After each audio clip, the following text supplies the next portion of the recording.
All right, we'll go ahead and get started here. I just mentioned, I know we made a couple moves this morning. Again, never easy, and situations we take seriously. So, appreciate what Matt and Tavon both meant to this organization and the work they put in and how they handled themselves like professionals when they were here. And we wish them nothing but the best. And we will open it up to your questions.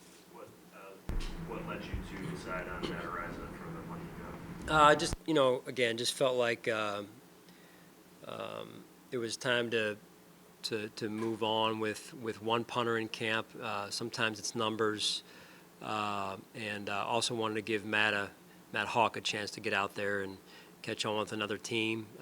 What we've seen to this point with Matt Araiza is been he's off to a good start.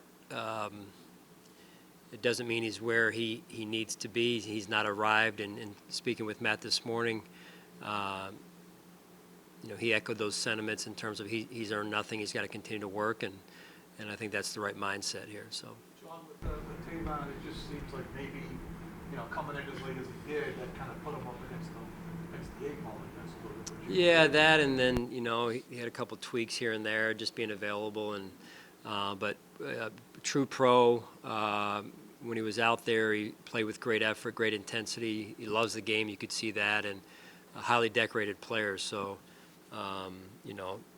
just wish he was out there a little bit more for us. And I thought he had a good day this past Saturday here. And with that, is perhaps part of the decision there? Maybe you like what you've seen out of Shakir deep on punts. He seems to be making the right decisions back there. Well, I think you're probably looking too far into some of these. I mean, if we could keep everyone, we would. It's not things that they didn't do or things that we've done all the time. It's just numbers, right? So same with Tavon as it was with Matt. It's numbers. What did you think of Cam Lewis at safety and the snaps that he had there? Yeah, I thought he looked good for a player that hadn't taken a lot of reps there in training camp to this point. We'll continue to look at him at that position moving forward, and as well as corner and nickel. Going back to Araiza, his job holding was something you guys were going to look at closely. He's had a lot of opportunities here in the first two preseason games. Where do you feel like he's at in his development with that? Right, progressing. He hadn't done it much, if at all, in college, so it was a big question that we did have, and I think he's gotten off to a good start. The relationship he's built with Tyler and Reed has been impressive to this point, and but again, much work remains in that regard as well. In regards to that work remaining, everybody knows he has the big leg, and he showed that in the first preseason game. But the nuanced punts, the touch punts down by the goal line, the hang time, those things are all things that you wanted to see him work on. How has he developed in the practice setting? Because we haven't seen it too much in the preseason game. Yeah. So how has he developed in the practice setting there? Yeah, I mean, I'd say he's working. He's a work in progress, like we all are, Jay. It's, would have loved to have gotten him some more work in that game Saturday. Didn't work out that way. He practices those situations. I mean, that's all. It's one thing to punt the ball 80-some yards. It's another thing can you fine-tune your game in those areas where it's got to be polished, the pooch punts, backed up situations, being aware of certain type of other situations that come up as a punter. It's not just punting the ball or punting it as far as you can punt it. So all of that is a work in progress, just like it is for our team. Sean, you had mentioned that Jordan Hoyer might be ready to return this week. What's the update? Not at this point. We're not quite there yet, but he is improving. He's put a lot of work in with our training staff, and we'll continue to take it one day at a time here. Hey, Sean, what are you seeing out of Quentin Morris so far? It's a kid that I don't think many of us could really do much about, and it seems like you're giving him some real opportunity. What do you like about what he's doing? Well, he's athletic. When you turn the film on, you see he's able to bend.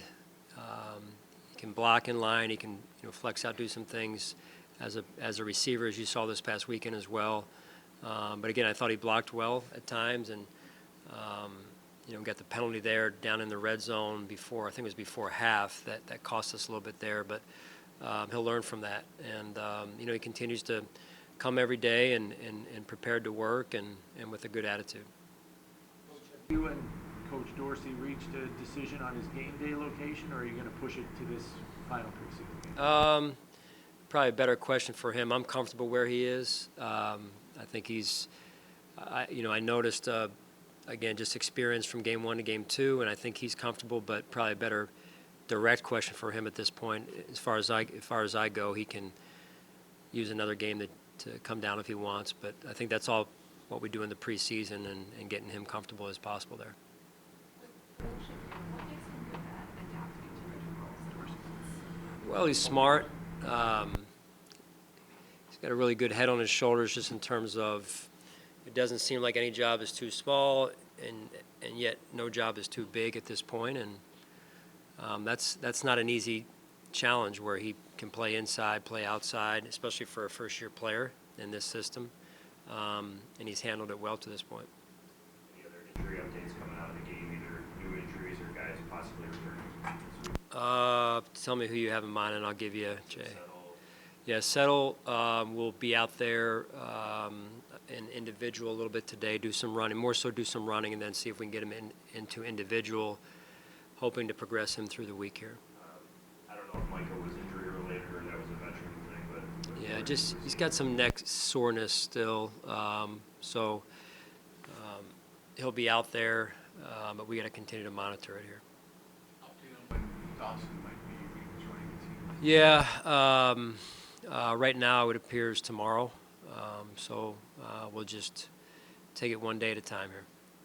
How did you feel like the preseason game went for Kaiir? Do you feel like he's taking a step forward, or how do you feel like where he's? Well, I think he's like most of our rookies. He has some good plays, and he's got some plays that he can learn from, and it's all that. It's what you go through as a rookie, and sometimes some of the plays you want to learn from outweigh the good ones, and that's okay. That's if you're taking the right approach to it and you're learning and you're growing, that serves as a great educator for him. Do you feel like he learned from the first preseason game to the second? Absolutely, yeah, absolutely. I think, Sean, we've asked you this, so I apologize for being redundant. Tre'Davious, in terms of the amount of practice time that you feel he would need coming off an injury like he is to feel comfortable enough for him to actually return to game action, do you have a gauge on that sort of a timeline that you'd be comfortable with? A timeline in terms of number of practices? Yeah, practices, amount of time, perhaps he needs to get out Yeah, there. I mean, I have something in my mind, but it's a little bit different maybe for every player because each one of them's different experience-wise and how quickly they get themselves back up to speed. So I won't go there, but you do need to practice to get yourself ready to go and get yourself game ready. All right? All right, thanks, guys.